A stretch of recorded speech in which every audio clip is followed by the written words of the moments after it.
What are the odds of finding your own address in a stranger's wallet? Danny Rodriguez stared at the driver's license in disbelief. He'd moved away from 847 Maple Street 15 years ago, but seeing that familiar address printed on official identification felt like seeing a ghost. The wallet belonged to Michael Rodriguez. Same last name, but that wasn't unusual in Queens. What was unusual was that Michael was exactly the same age his mother had always said his adopted-out older brother would be. The fluorescent lights of JFK Airport's baggage services office hummed their constant tune as Danny Rodriguez sorted through the day's collection of lost items. At 32, he had been working in the airport's lost and found department for 12 years, reuniting passengers with everything from forgotten laptops to wedding rings left in security bins. It was steady work that paid the bills and allowed him to help people during what were often stressful travel experiences. Danny lived alone in a small apartment in Astoria, Queens, just a 20-minute subway ride from the airport. His life was simple, routine, and mostly solitary, exactly how he preferred it after growing up in poverty with a single mother who'd worked 3 jobs just to keep food on the table. Maria Rodriguez had died 3 years ago from complications related to diabetes, leaving Danny with more questions than answers about his family history. In her final days, when a morphine made her tongue loose, she told him fragments of stories he'd never heard before. "I had another son," she'd whispered one evening in the hospital. "Before you. His name was Michael. I was so young, Danny, only 17. Your father had left, and I had nothing." The social worker said Michael would have a better life with a family who could provide for him.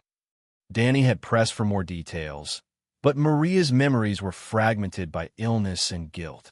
She'd given Michael up for adoption in 1991, when he was just 2 years old. 3 years later, Danny was born to a Maria who had gotten her life slightly more together, but who carried the weight of that decision every day. "I tried to find him once," Maria had continued, "when you were about 10. But the adoption was closed, and they wouldn't tell me anything. I always wondered if he was happy, if he remembered me at all." Danny had attempted his own search after Maria's death, but with only a first name and an approximate birth year, he'd hit dead ends quickly. The adoption records were sealed, and private investigators were expensive. Eventually, he'd accepted that some mysteries might never be solved. The wallet he was examining now had been found in the overhead compartment of Flight 247 from Los Angeles, turned in by a cleaning crew member. It was expensive leather, well-maintained, the kind carried by someone who'd done well for themselves. Inside were the usual items: credit cards, business cards, about $300 in cash. But it was the New York State driver's license that made Danny's hands tremble. Michael Rodriguez, born March 15, 1991. Address: 847 Maple Street, Queens, New York. Danny knew that address better than any other. He'd lived there from birth until age 17, when Maria's landlord had finally succeeded in evicting them. It was a narrow 2-story house squeezed between similar buildings, with a tiny front yard and a fire escape that rattled in winter winds. The address was burned into his memory from years of writing it on school forms and job applications. But that had been 15 years ago. The house had probably changed hands multiple times since then. It could be a coincidence. Rodriguez wasn't an uncommon name in Queens, and someone could have moved into his old address. Yet the birth date nagged at him. March 1991. Michael would be 33 now, exactly 3 years older than Danny, exactly the age gap Maria had described between her sons. Danny turned the license over in his hands, studying the photo. Michael Rodriguez was handsome, with dark hair and eyes, a strong jaw, and a confident smile. There was something familiar about the bone structure, the way he held his head, but Danny couldn't be sure if he was seeing real resemblance or just hoping for it. Behind the license were business cards identifying Michael as a senior software engineer at a tech company in Silicon Valley. A successful man, by all appearances. The kind of life Maria had hoped adoption would provide. Danny pulled out his phone and searched for Michael Rodriguez online. LinkedIn showed a profile matching the business cards. Stanford graduate, 15 years in software development, currently working for a major tech firm. The profile picture matched the driver's license photo. But what caught Danny's attention was a detail in Michael's bio that made his breath catch. Under personal information, Michael had written, originally from Queens, New York. Adopted at age 2. Always interested in connecting with birth family if they're out there. Danny stared at the screen for a full minute.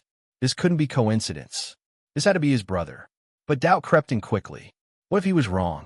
What if this was just wishful thinking brought on by years of wondering? What if he called this number and shattered some stranger's day with awkward questions about adoption and birth families? Danny looked at the emergency contact information on a card tucked behind the license. In case of emergency, contact Sarah Martinez Rodriguez, wife, 555-0147. He could call the wife, return the wallet professionally, and forget about the possibility.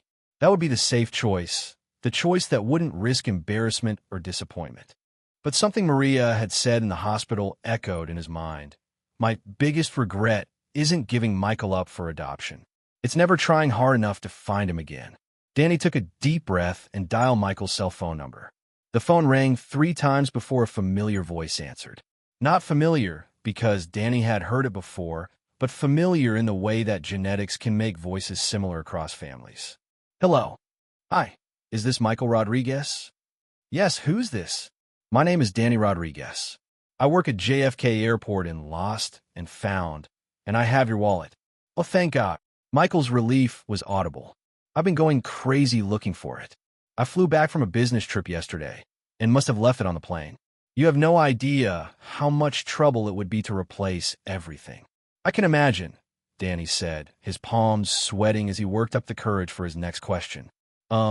This might sound strange, but I noticed your address on your license. 847 Maple Street in Queens. Yeah, that's my childhood address. I keep meaning to update it to my California address, but I never get around to it when I'm at the DMV. Danny's heart pounded. You grew up at 847 Maple Street? Well, from age 2 until I was 18. My adoptive parents bought that house specifically because they wanted me to grow up in a stable neighborhood. Why do you ask? Because, Danny said, his voice barely steady, I lived at that address too, from when I was born until I was 17. There was silence on the other end of the line. What did you say your name was? Michael asked slowly. Danny Rodriguez. Danny Rodriguez, born June 12, 1994. Another long silence. Danny, Michael said, his voice now shaking. What was your mother's name? Maria Rodriguez. She died 3 years ago, but before she did, she told me about a son she'd given up for adoption. A son named Michael, born in 1991. The silence stretched so long that Danny wondered if the call had dropped. Danny, Michael's voice was barely a whisper. Are you my brother? I think I might be. What happened next was a flood of emotions over the phone line. Michael crying, Danny crying, both of them talking at once, trying to process the impossibility of the situation. I've been looking for you, Michael said through his tears. I've been looking for any biological family my whole life. I hired private investigators. I did DNA tests with ancestry sites. I posted on adoption reunion forums. I never found anything. Our mom tried to find you once, Danny said, but the records were sealed. She carried the guilt of giving you up until the day she died. What was she like? Michael asked. I've always wondered. Danny spent the next hour on the phone, telling Michael everything he could remember about Maria Rodriguez. Her love of cooking even when they had almost no money for ingredients. Her habit of humming while she cleaned house. The way she worked 3 jobs but still made time to help Danny with homework. Her pride when he graduated high school and got the airport job. Her final years, when diabetes slowly stole her energy, but not her fierce love for her remaining son. She talked about you more in her last few weeks than she had my entire childhood, Danny said.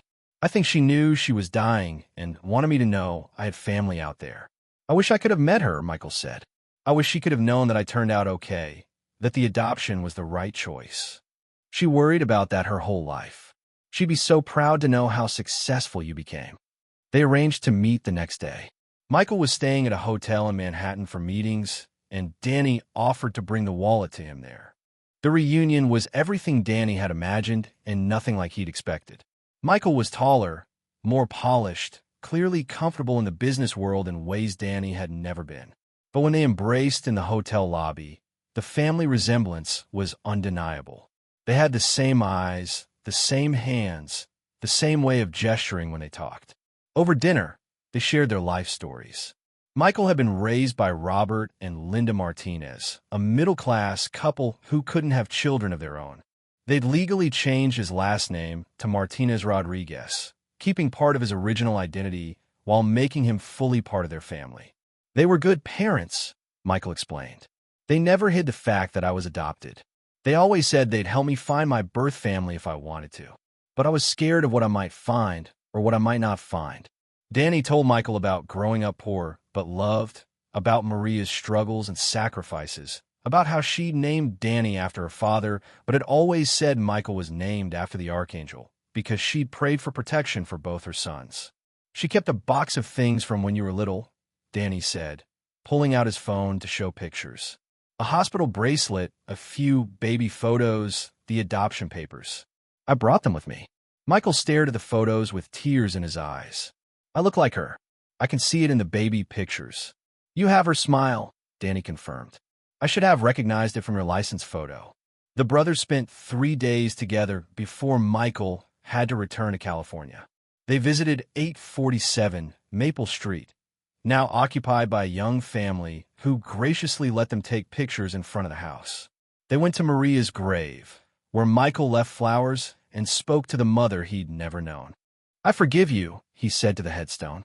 I understand why you made the choice you did, and I want you to know it worked out. I had a good life, and now I have my brother back. 6 months later, Michael moved back to New York, taking a job with a tech startup in Manhattan. He wanted to be closer to Danny, to build the relationship they'd been denied for 30 years. Danny had been hesitant at first about Michael's generosity. Offers to help with rent, invitations to expensive restaurants, gifts that Danny could never reciprocate. But Michael was patient, understanding that their different backgrounds meant they'd need time to find their balance as brothers. You gave me something worth more than money, Michael said one evening as they ate pizza in Danny's modest apartment. You gave me Maria's story. You gave me the knowledge that I was loved, even when she had to let me go. And you gave me family, Danny replied. For the first time in 3 years, I'm not alone. A year after their reunion, Michael married his longtime girlfriend Sarah in a small ceremony in Queens. Danny served as best man, and in his speech, he told the story of finding a wallet that changed both their lives. Some people believe in fate, Danny said to the wedding guests. Some believe in coincidence. I believe in love that refuses to die, even when separated by decades and sealed adoption records. I believe in mothers who never stop loving their children, and in brothers who find their way back to each other through the most impossible circumstances. Danny still works at JFK Airport, but now he pays closer attention to the items that cross his desk. Every wallet he returns, every phone he reunites with its owner, feels like a small miracle, because he knows that sometimes what we've lost finds its way back to us when we least expect it. Michael keeps the story of their reunion as his LinkedIn profile summary now. Found my brother through a lost wallet at JFK Airport, it reads. Sometimes the most important connections happen in the most unexpected ways. The brothers have different last names, different backgrounds, and 30 years of separate experiences. But they share Maria Rodriguez's eyes, her determination, and her belief that family is stronger than the circumstances that try to separate it. And Danny still has that wallet, empty now, but kept as a reminder that sometimes what appears to be lost is just waiting for the right person to find it and bring it home.